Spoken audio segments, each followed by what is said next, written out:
Hello, hello. Welcome to another episode of Tomes and Tunes. We are in episode 41 this week.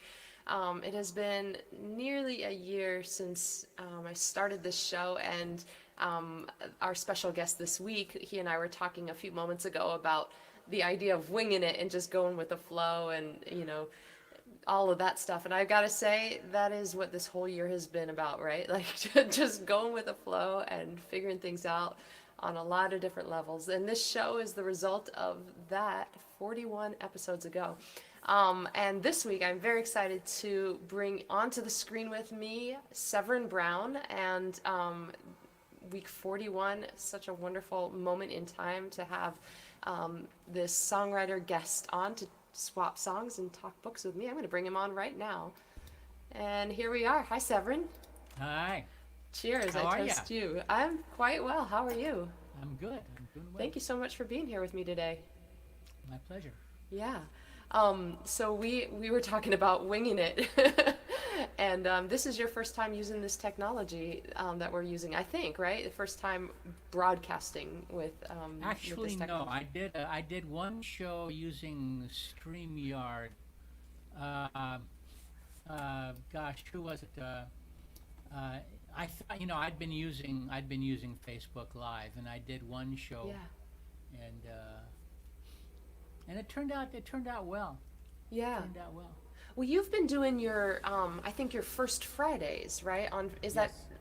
that just directly onto Facebook It's directly every onto first Friday? Facebook. I have my own Facebook page. In fact, we're doing one tomorrow night. Because it's a first Friday this week. It is indeed. I love that. And this is a carryover from, I think you used to do First Fridays at Kulak's Woodshed. Am I right about that? I did indeed. We were almost at my 20-year anniversary.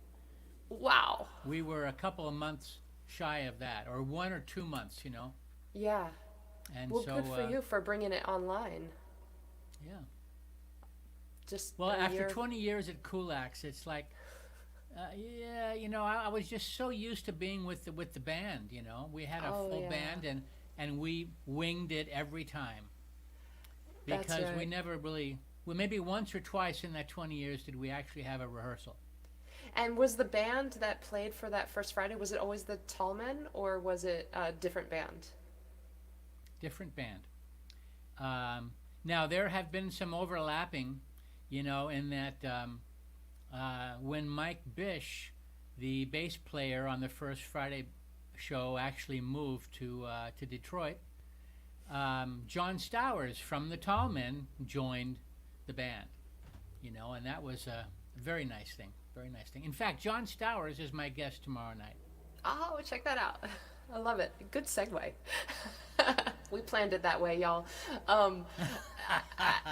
That's called winging it big time. Yeah. I gotta say that I'm very curious about how y'all came to the Tall Men as a name for the group. I have to admit that every time I see a poster or something like that of y'all playing, I'm always measuring up. I'm like, did they, like, what is the marker of tall, and did they all decide that they hit that marker and exceeded the measure, or where did that name come from? Okay. First of all, Jimmy Yessian is the one who actually invited all of us to come over to his house, and the idea was just, he's a chef. That's and right. we knew Yeah. that when we went to his house, we were going to be fed really well, and there would be an assortment of drinks also. So we all said yes, absolutely, and he was surprised that we all said yes. But the idea was just to get together once a month and talk about music and talk about the business and talk about what we were doing. Okay, And so the first meeting was uh, was in January of 2012, and we decided that night that since we were all songwriters and we were all going to come together the next month too, we should all write a song. Yeah. Okay, and the first prompt, as it were, was just renewal, something for the new year. Yeah. And then the next month rolled around, and what we did is we all played our songs, and we, after of course eating dinner Of course. and First, drinking our fill. you must first eat well. Yes. Exactly right. And Jimmy is a superb chef. And since the pandemic, we have all just really missed his cooking, because he is Not to mention his company, right? His company. Oh, we miss his company too. And the very sad thing is that he is really sick right now. So we are all just praying that he, comes alive, and I mean, comes back, and I mean, he has a particularly nasty cancer. It's the cancer that my mother passed away of. So it's the cancer of the pancreas. That's the thing about this time, this whole year, is that it's not just COVID. It's not just people getting sick from the contagion of COVID. It's the way that we're all human and we get sick anyway, and we're mortal creatures, and we're missing out on breaking bread together. Yes. In this yes. time, yeah, it's heartbreaking. Yeah, there's a lot of heartbreaking stuff about this year. Yeah. Yeah. So and you guys, so many people dead from COVID. It's just stunning. Astounding. Stunning. Yeah. Yeah. And the U.S. is way ahead of everybody else in deaths. Yeah. Yikes. Okay. Yeah. Yeah. But on the good news, we do have the vaccination rollout is not without its hiccups, but doing fairly well. I have a friend who lives in Spain, and she said that the prediction is that they will be 30% vaccinated by the end of 2021, which is a Spain? terrible number. Yeah. And so she is an American, so she is actually considering coming back to the U.S. to get vaccinated and also to see her family. But yeah. Yeah.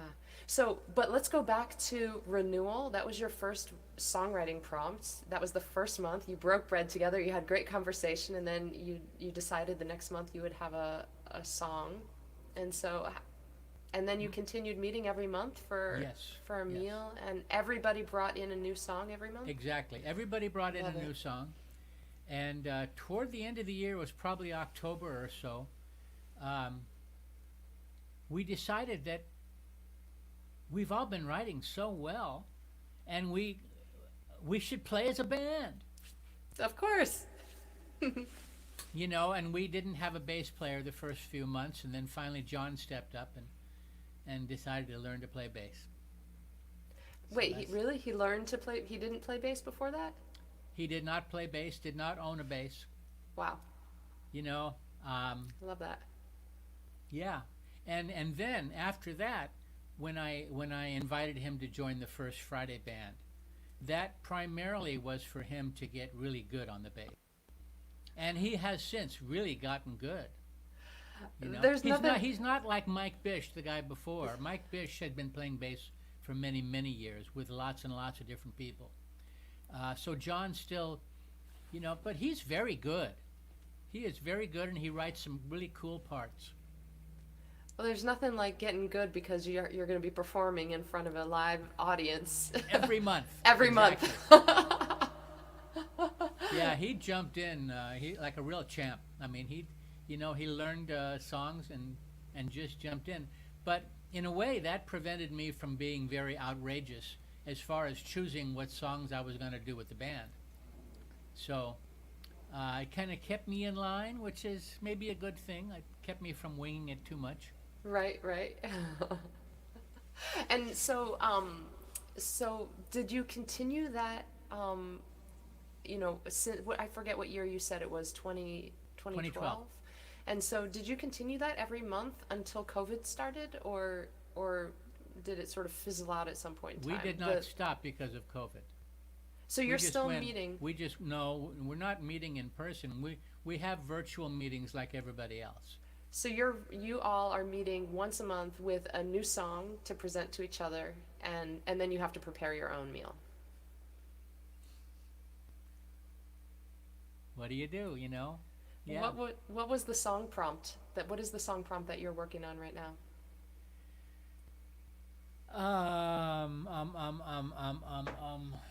What is the song prompt? I wrote it. In fact, I wrote it with, oh, That's the funny thing about prompts, though, is that they're the seed that inspires the beginning of the song. But by the time you've written the song and by the time you get to the end, it's not always you don't always remember what was the thing that started it, right? yeah. Well, this one, the current one is a little bit, well, the prompt is 50-50. Oh, And of course, I changed it. So I changed it to 60-40 because I had this girlfriend years ago, one of my very, very first girlfriends. It turned out to be a song about her, actually. Um, uh, just a wonderful, wonderful woman, and actually barely at end of her teenage years when I first got together with her.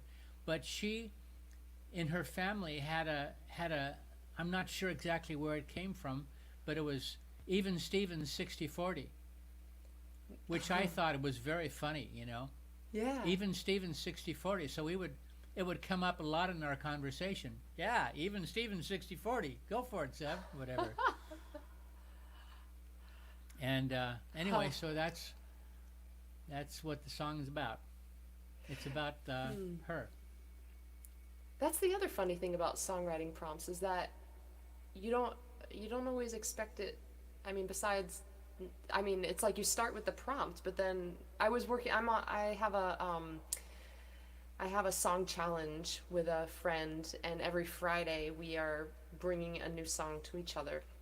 And so this week the prompt for us was magazine, and I at first didn't know what I was going to do with that, and then of course over the couple days the song started to evolve, and then this morning I added the second verse and realized it was a song about COVID, which I had not sat down to write a song about COVID, have not written any songs about COVID, and I was really surprised to see, oh wow, it kind of started to choke me up, just like, wow, I wasn't expecting that turn from that prompt magazine. Wow. Yeah. Your even Steven 6040 reminds me of how my stepdaughters, I think my stepdaughters have stepbrothers on their mother's side. It's all these families are so like many branches and confusing, but I think it was their stepbrother would always say, on a scale of 1 to 14, where would you? It always tickles me because nobody talks about a scale of 1 to 14, right?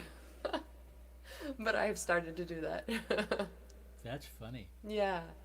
On a scale of 1 to 14. Even Steven 6040.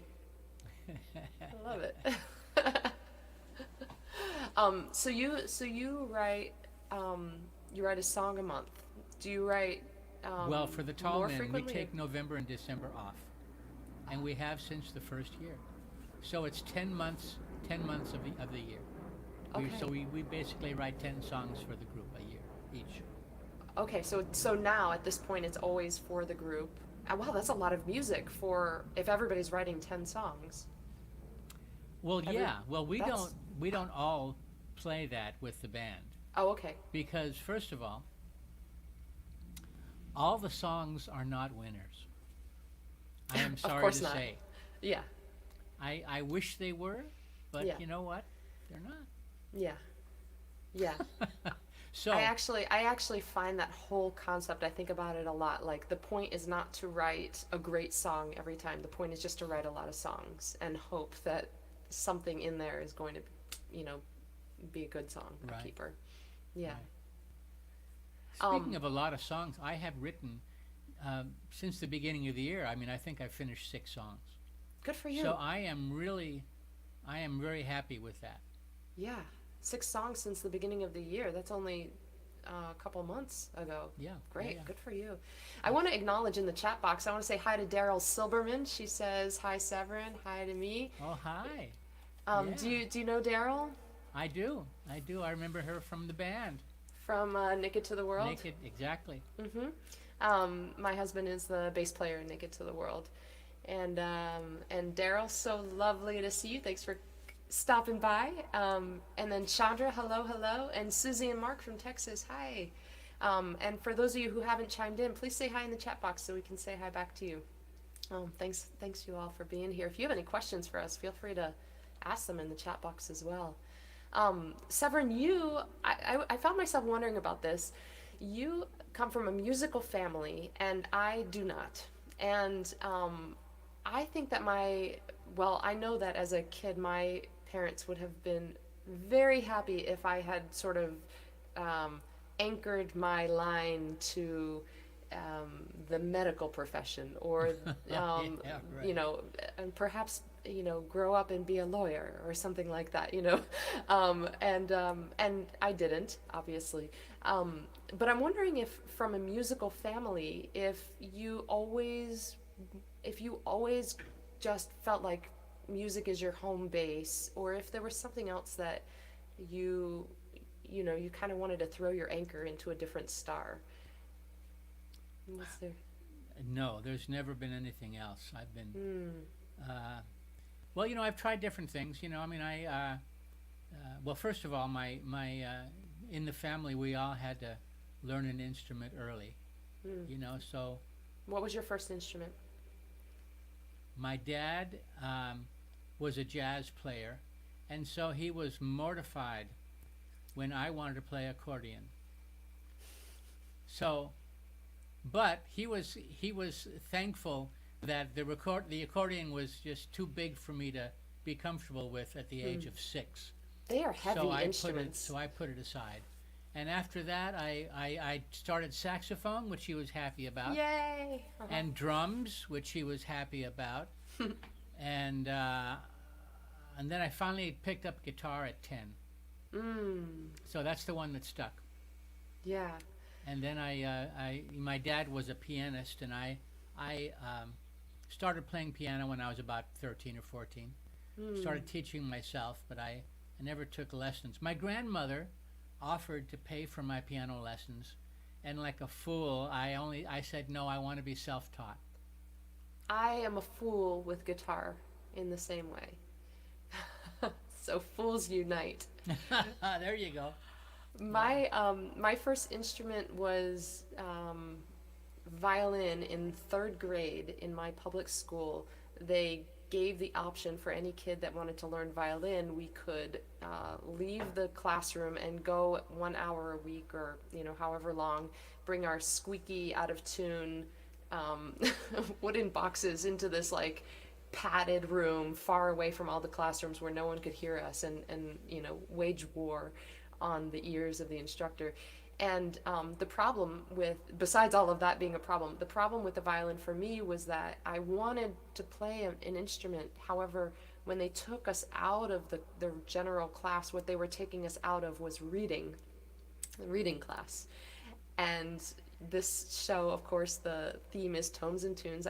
I'm a lifelong music lover and book lover, and I didn't want to be torn away from that. So I didn't tell my parents because they rented this violin for me, but I stopped going to violin and I stayed in reading. And they didn't find out until the spring concert, when I was not sitting in with the other violin players. I was sitting with my parents, and they were like, "What are you doing here?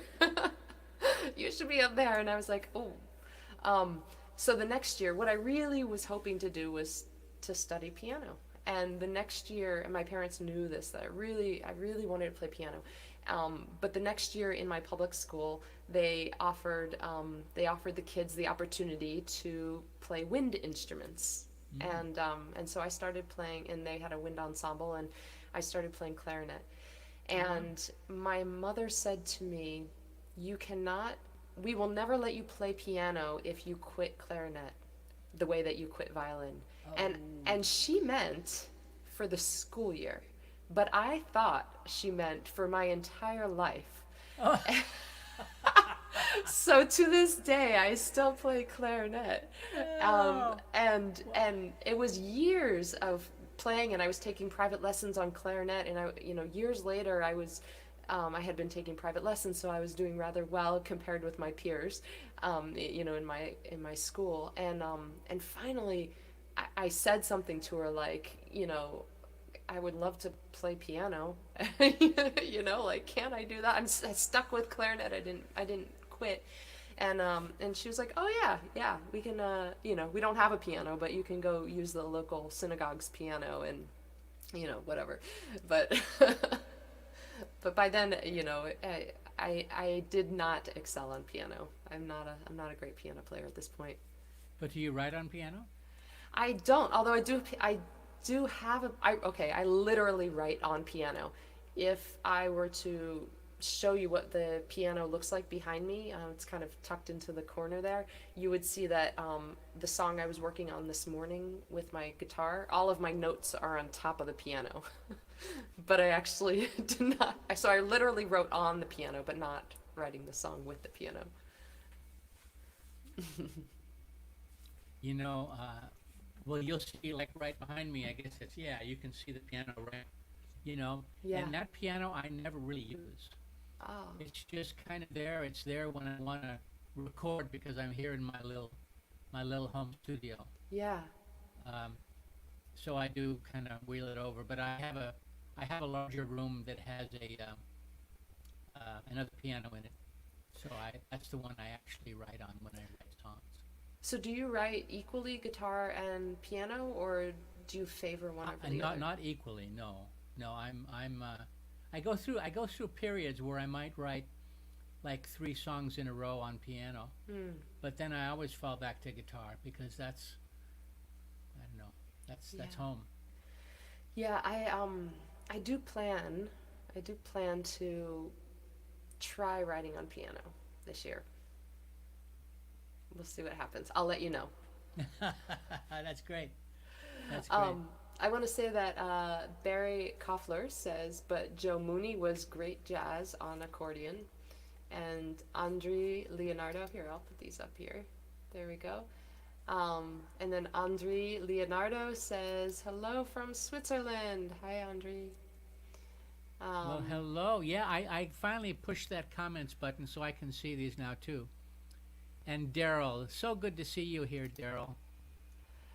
Daryl, we could have played Silver Silberman violin duets, but maybe we should start a klezmer band, Daryl. I'll play clarinet, you play violin, and Severin can play accordion. Oh, check that out. we, well, I haven't picked it up since I was 6 when I put it down. Anyway, Well, well, it we was did just have the that first. conversation about winging it, so Oh, yeah. I can't help but think of that there was a night when Marty Axelrod, who is the keyboard player in the Tallmen group, yeah. Marty, was at we were at this little club, and somebody said here. I mean, he was saying, "Well, there's no keyboard here," and somebody said, "Look, there's an accordion. Play a song." And he got up, and the poor guy did not know what he was doing on accordion. You know, I mean, love him to death. He writes such great songs, but accordion player, he's not. It was kind of Well, a fun night, though. that's funny because the one side of the accordion it was probably very familiar to him, but then there are like two other parts of the accordion that you have Right. to kind of Yeah. figure out. Um, Too funny. So you always felt like music was your North Star then. It wasn't like you wanted to be an accountant or an astronaut or something like that. Well, I got to tell you, there was a time, in fact, back in the '80s, where I was living in Louisiana, and I made a point of of moving back to California just so that I could go into computer school. Mm. And so I went to this computer Mm. school, and I spent 5 years working for MCA as a computer analyst. Oh, MCA, the record label? Exactly. So I spent 5 years there, and then I realized that it was entirely too left-brained, and so I felt Mm. lopsided. I felt like, ah, you know. Huh. Anyway, so I got fired, and I was not Mm. unhappy about it. I was happy to be gone from there because it just wasn't me. Well, also, you're still standing and MCA is gone, so, MCA is gone. aren't they? I Didn't don't think MC? so. I think they Oh, probably just got bought out by Universal. just absorbed into the arms Yeah, of the I bigger mean animal. it's such a huge thing. Yeah. MCA. I mean they when I was there, first of all, they had besides having the old catalog by what Elton John, they had so many great country artists. It seems like the MCA country Hmm. side of the label really supported the whole label. It was Hmm. just amazing. I mean, they also had Steely Dan. So, And that's nothing to sneeze at, oh my God, right? Yeah. love Steely Dan.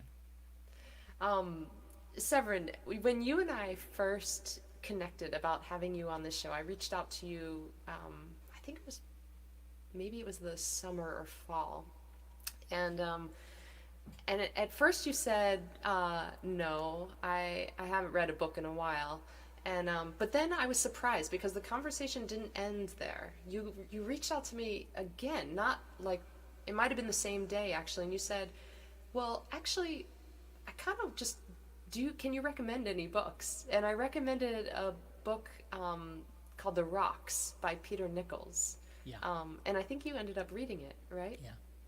Um, I have gone through so many different periods where I did not read because I was unhappy with what I was reading, and I would buy a book yeah. and I'd be all excited, and I'd read like 20 pages or something. I think, well, yeah, and I'd put it down. Yeah, You know, a book. A few people have said this on this show that they read shorter form things like articles or stuff like that. But a book is an investment, and it's sort of requires a, a willingness to kind of sit with it. And if it's not, if it doesn't seem like a good relationship at first, why do you want to keep dating? Like just to see, like, oh, okay, maybe I'll be into this a few hundred pages in. I think right, that's a big commitment right there. right. Um, but you did end up reading The Rocks though, right? I did, and I loved the rocks. It was just, it was fantastic. And Peter Nichols is, I guess, a mentor of yours, right? Yeah, yeah, And also of Robert Morgan Fisher, my friend. yep, And in fact, years ago, there was a time when I really did not have any books, but I knew I wanted to read a good book, and so I called on Robert, yeah, and he recommended one, and I read it, and I loved it, and but The Rocks is similar to that. It's just it was such a great, an innovative story because he started at the end of the story, yeah, and he wrote backwards. yeah, And so you got how these two people, the two stars of the book, they died. They died in the first few pages. Like, whoa! I that's guess right. it's not about them. I thought it would be, Yeah, but the whole I guess there was kind of a mystery about why they were so upset with one another yeah, and why they died and the whole thing. I mean, that mystery went back a long time. yeah.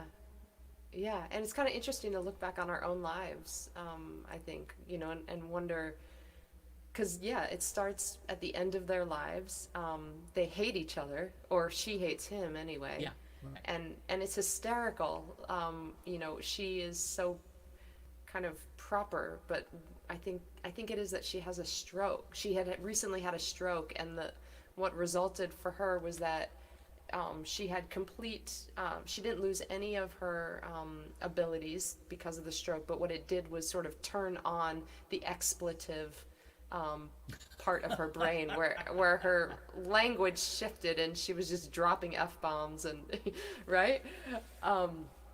But then yeah, it scrolls back on their lives little by little, and you see by the end of the book where they started and Right. how they came Right. to. And that they were married early on, and that they both had children. And the story is also about the two children, That's you right. know, and how they had their relationship. That's right. Um, Stunning book, very stunning. Yeah. Yeah. So what did you want to share with us today here? What have you read something since that you would like to share? I think you mentioned you have a stack of books. I saw you carting in a stack. Yeah, yeah. Um, well, here is the rocks. Okay. Yay! You know, one of the things about um, one of the strong parts of my life has always been my spiritual quest. Okay. Um, and so I have read many books about. I just refer to it as the spiritual side in all of us, you know, and reincarnation, and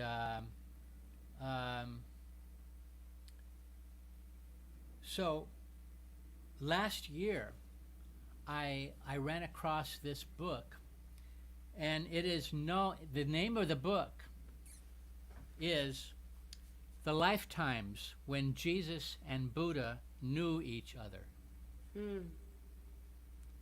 Okay? And so the book, it turns out that it was written by one of the teachers of the Course in Miracles. Have you heard of that before? I think I have. A Course in Miracles is this very huge work, and but anyway. So rather than talk about that, I do want to talk a little bit about the idea of Jesus and Buddha. Well, maybe the audience is not ready for that. I don't know. Let's ask them. Are you guys ready for that? Jesus and Buddha? I think they might be ready for that. Yeah. If you're ready for it, I think that. You know what else? What else I've been reading, and these have not lasted long. But I've been reading political things, and the political things. The thing about that for me is it really pisses me off. Politics, and so the most recent thing is the Obama book, A Promised Land. And before that, there was a few different ones about Trump. And this one, A Very Stable Genius.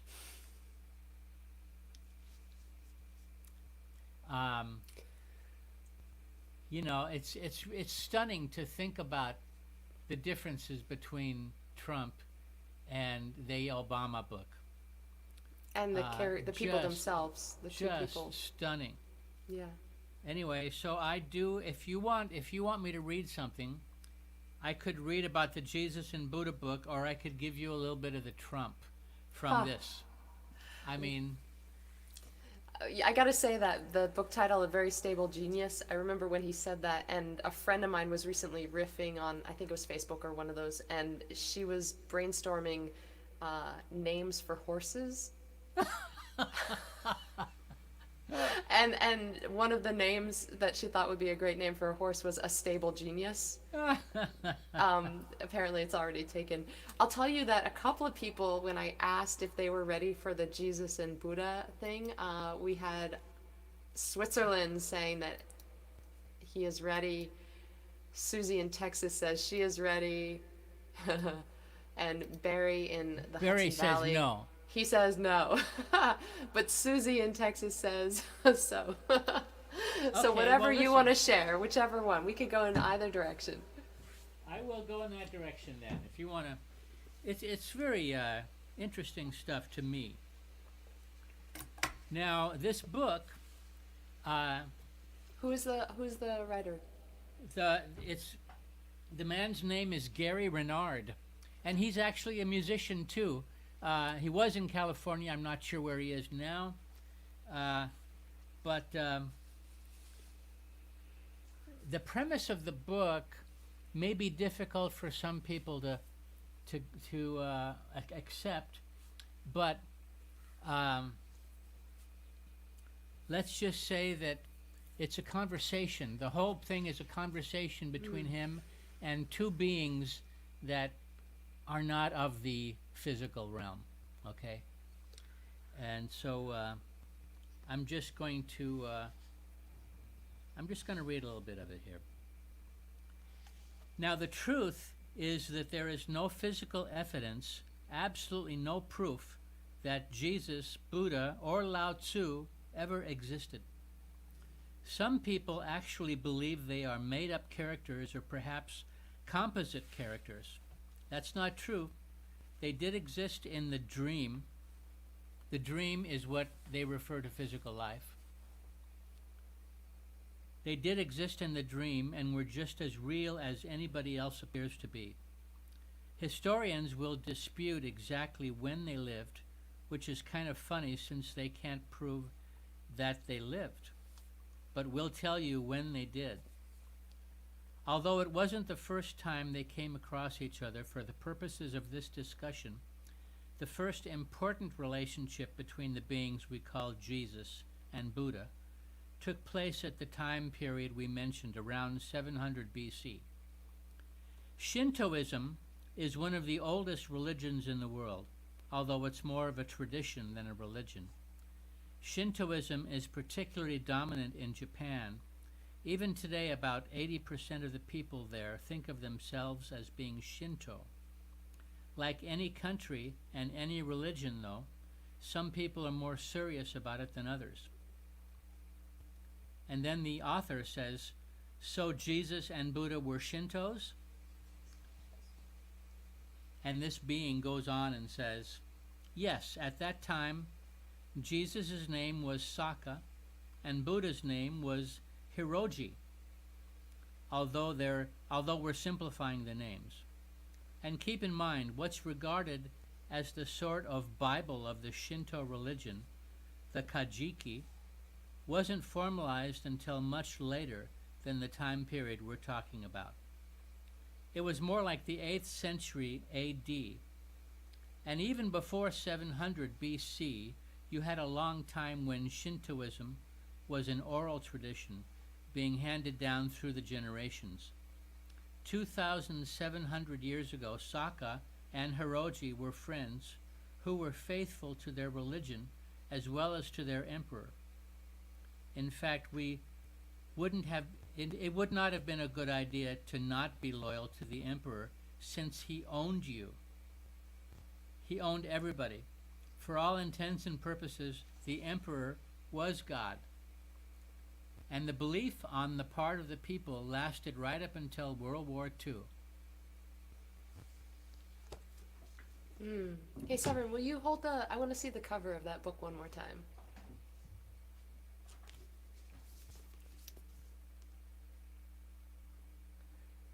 The lifetimes when Jesus and Buddha knew each other. Interesting. There you go. Chandra, who's watching here. Chandra, is that the book that you were thinking of? We'll see if she chimes in. But interesting. Chandra. Thank you for sharing that. There's also a book called My Buddha, My Jesus, or something like that. I don't know about that one. Yeah. Who knows? But interesting. Thank you for sharing that. Yeah. I'm not. Goodness gracious. I'm woefully unprepared for this episode. I've been really enjoying this book, The Overstory by Richard Powers. This is a novel, And instead of the humans being the central character of this book, the I would say the trees are. Although Oh. there are human characters and the stories and of their relationships and their characters and their trials and tribulations, that is um, you know the narrative of the book. But there there I would say that the trees are the jumping off point. the tr- Various trees. So for example, one of the characters, she grows up with a mulberry tree in her backyard. I'm actually looking at the mulberry tree in my backyard as I say that.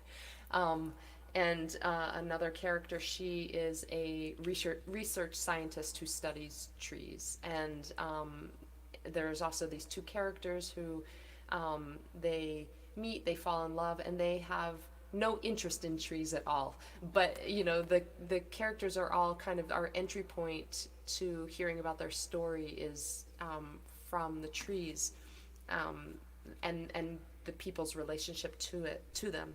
Um, and I guess maybe having shared all of that, maybe I'll read if I can find it. Do do do. Where might it be? Um, Maybe I'll share if I can find it. I think it's here. Okay, so I'll read this little passage, and I'll even put my glasses on for it. Um, so the two characters who fall in love, who don't have much interest in trees, they do have different interests in books. The man loves nonfiction, the woman loves novels, up until he has a stroke and he's paralyzed, he can't really do anything for himself. And at that point, she's taking care of him and she is reading novels aloud to him. And he is starting to appreciate for the first time in his life stories of fiction. And so I'll take us to their bedroom where he's lying in bed and she says, "Read?" She always asks, though she doesn't need to. He'll never tell her no. He lives for read aloud now. For years they've worked their way through the 100 greatest novels of all time. He can't remember why fiction used to make him so impatient. Nothing else has more power now to get him through the hours before lunch. He hangs on the most ridiculous plot crumb, as if the future of humanity hinges on it. The books diverge and radiate, as fluid as finches on isolated islands. But they share a core so obvious it passes for given. Everyone imagines that fear and anger, violence and desire, rage laced with the surprise capacity to forgive, character, is all that matters in the end.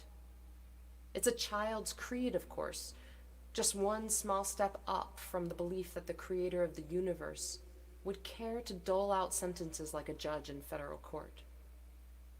To be human is to confuse a satisfying story with a meaningful one, and to mistake life for something huge with two legs. No, life is mobilized on a vastly larger scale, and the world is failing precisely because no novel can make the contest for the world seem as compelling as the struggles between a few lost people. But Ray needs fiction now as much as anyone. The heroes, villains, and walk-ons his wife gives him this morning are better than truth. Though I am fake, they say, and nothing I do makes the least difference, still, I cross all distances to sit next to you in your mechanical bed, keep you company, and change your mind. She's reading Tolstoy to him, and as she reads, he falls asleep, and then she falls asleep, and then she's still asleep, and he wakes up and he's gazing out the window, and he's looking at this tree outside the window and at the woodpeckers there. And suddenly she wakes up and she realizes that he's awake, and she says, "Oh, sorry, Ray, I didn't mean to abandon you." He can't tell her. No one can ever be abandoned anywhere, ever.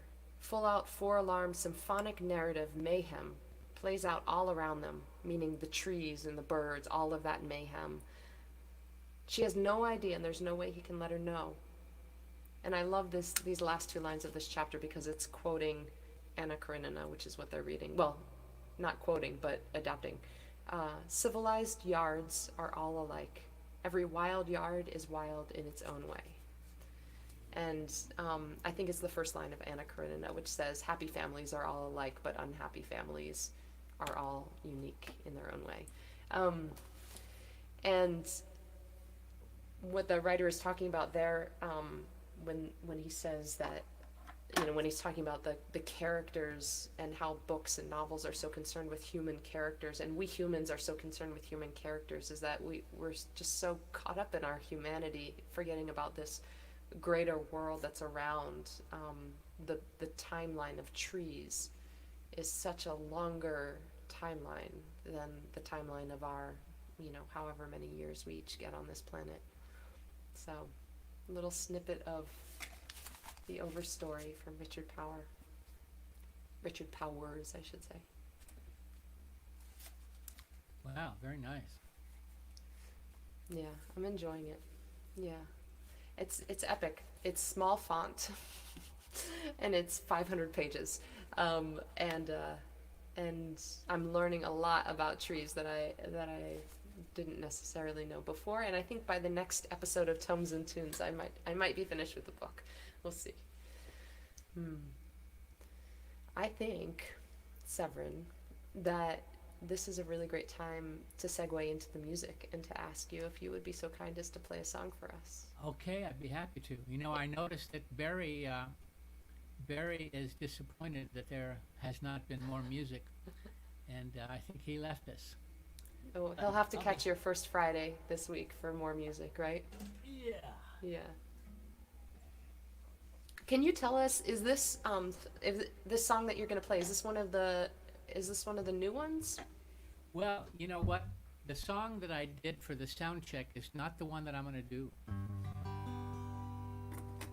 I decided that I had to do one from the new CD. Okay, great. And you just released a new CD. Exactly right. It's not Yeah. even a month old. Happy birthday.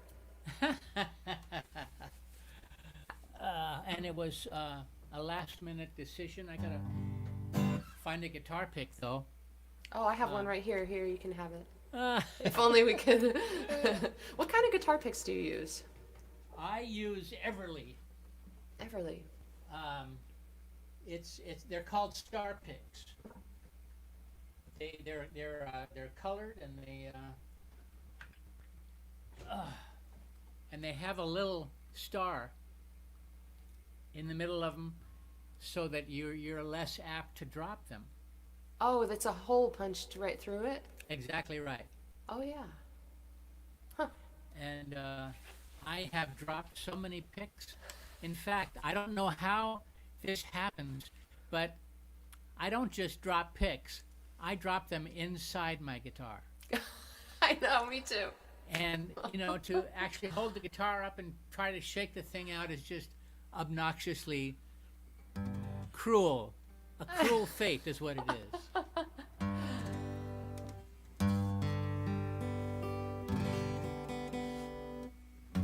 Anyway, this song that I'm going to do for you here is one that I wrote. Can you hear it? Everything okay? Yeah. If the guitar is too loud, please signal me, okay? And I'll turn it down. Okay. This song I wrote from my father. Back in the 80s, I was playing at a bunch of bars down in the South Bay here in Southern California, Hermosa Beach and Redondo. And my dad was in a home for Alzheimer's patients in Gardena. And so I would stop and see him on the way down. And so this is called On My Way to Play.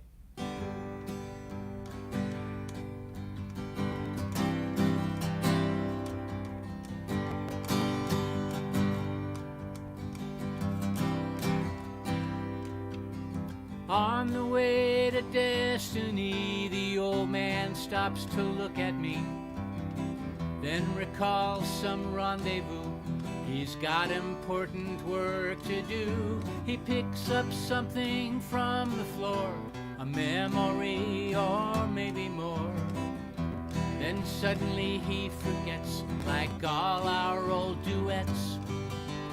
On my way to play a bar in the South Bay, I used to stop and see the dad that couldn't remember me, but I remembered him, the builder of my jungle gym. On my way to play a bar in the South Bay.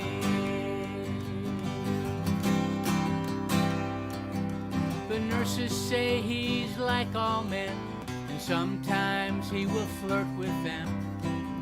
Other times he is withdrawn, obviously almost gone. At first he smiled when he saw me and asked about the family.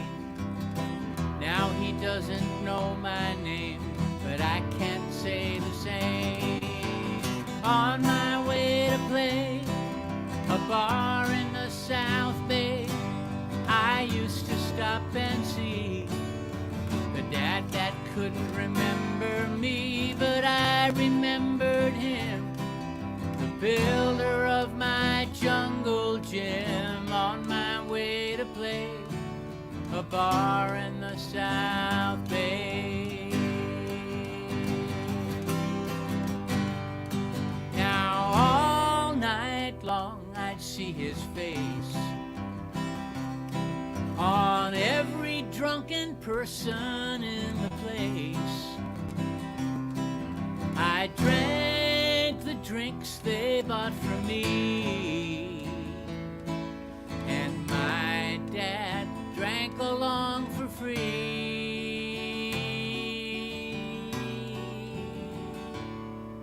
I owe my music to this man, the leader of my family clan.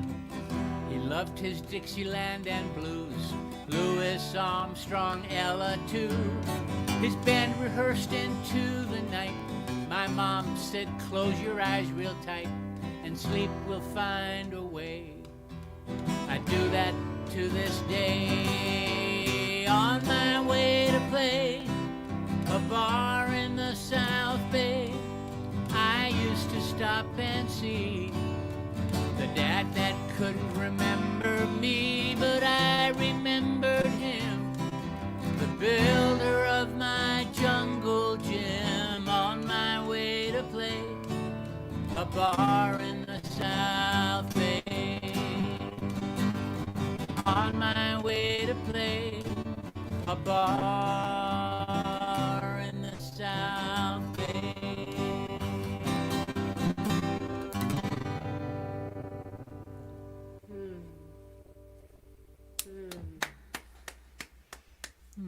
Thank you. Gosh, I love that line about the jungle gym. It's really moving. True story.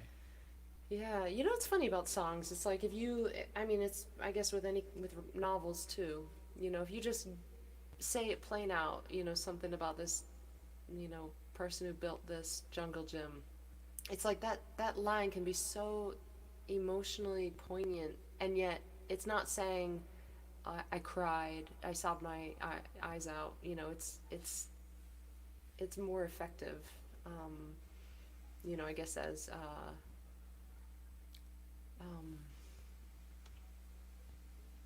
wow, I just blanked on the name of the person I wanted to reference, but in any case, just like, you know, giving some kind of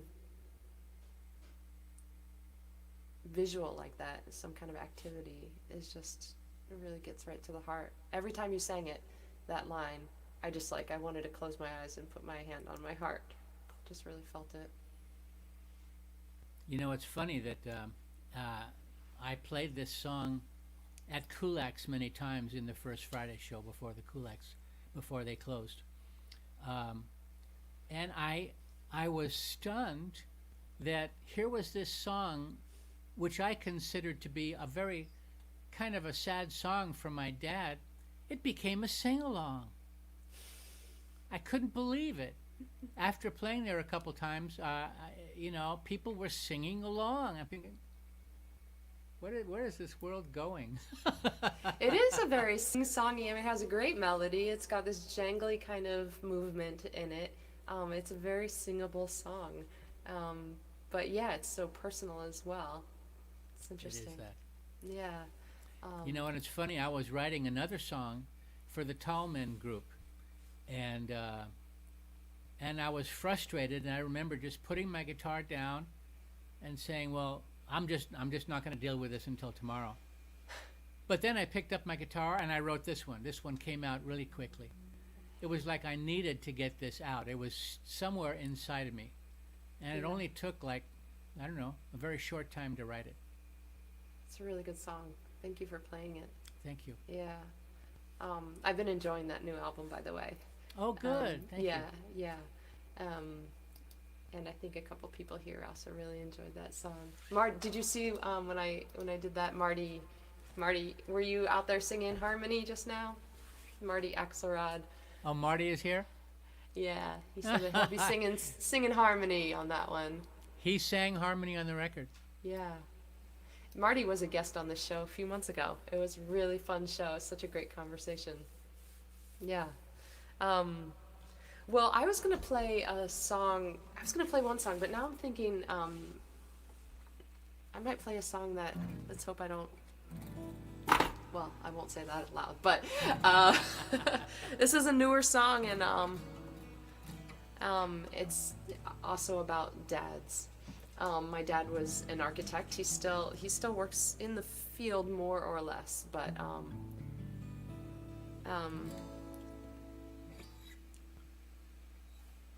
this is a song called "The Architect," inspired by our relationship.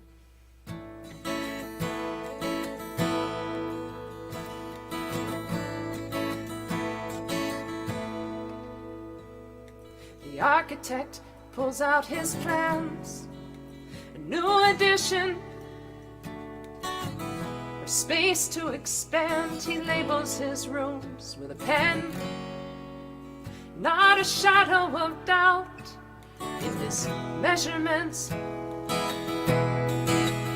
He's got rulers and compasses, T-squares and scales, blueprints and triangles on his drafting table, mechanical pencils, the parallel glides, all of the measures for drafting a life.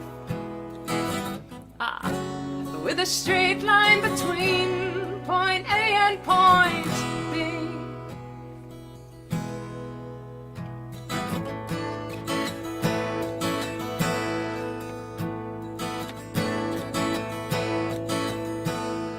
The architect's daughter likes rhythm and rhyme, finds interesting details worth the time. The architect can't work the math between poetry dreams and a real world path. He's got rulers and compasses, T-squares and scales, blueprints and triangles on his drafting table, mechanical pencils, the parallel glides, all of the measures for drafting a life. With a straight line between point A and point B. He likes a solid foundation. Whoops, that's not the right chord. Let's try this. He likes a solid foundation of steel and cement.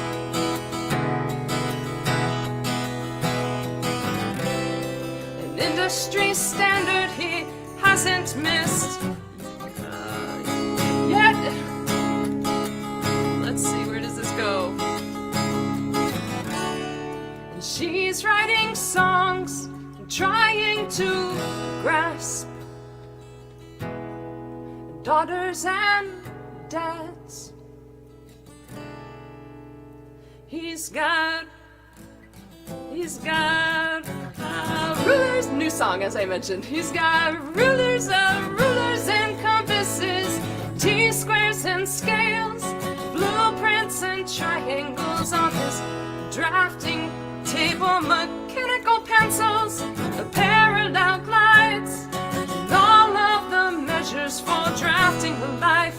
He's got light boxers, cutter tools, trimmers and clamps, the protractors, razor sets, cutting mats, poster tubes, vellum rolls, erasers galore. But what kind of home is he building it for? The architect pulls out his plans.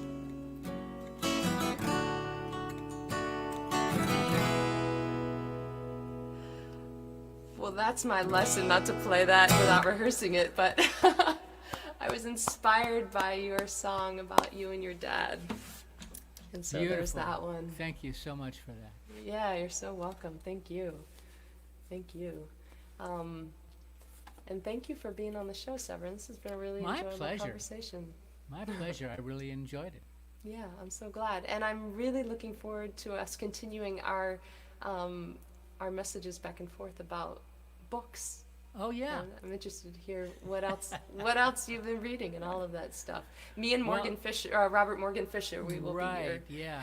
your librarians. I've got a stack of books that I have not read because I don't know, I'm still intrigued by this Obama book, you know, Yeah, and not finished. I don't give myself all that. I don't sit for days at a time in one book, you know. I kind of Yeah. do piecemeal. yeah. Well, enjoy spending that time with Obama. He's a beautiful writer, so He is. yeah, He's an a inspiring surprisingly good figure. writer. Yeah. All right. Well, thank you. Thank you to everyone who chimed in. Thank you, Andre, for chiming in from Switzerland. You get the award for the furthest traveled. And Susie and Daryl and Mark and everybody, thank you for being here. Severin, thank And you thank so you, much for Daryl. being here. And thank you, Marty. Marty. That's right. All right, Severin, you stay right there. I am just going to say goodbye to you, but not goodbye final. You just stay right there, and I will Okay. say goodbye to everyone else here. And thank you, everyone, for being here. Oh my gosh. Well, that teaches me to play an unrehearsed song on the show. But it was such a pleasure to have that, and I love that dynamic of inspiring songwriters inspiring other songwriters. So please listen to Severin's new album, just out. Beautiful album, beautiful. The song is on it that he played tonight. And next week we have Nikki O'Neill. She lived in Los Angeles for a long time. She's now based in Chicago, and she is a wicked, as we would say in Boston, a wicked guitar player. She's on next week, and I'm very much looking forward to that. Until we meet again, please stay safe, be sound, and stay in touch. And we'll see you next week.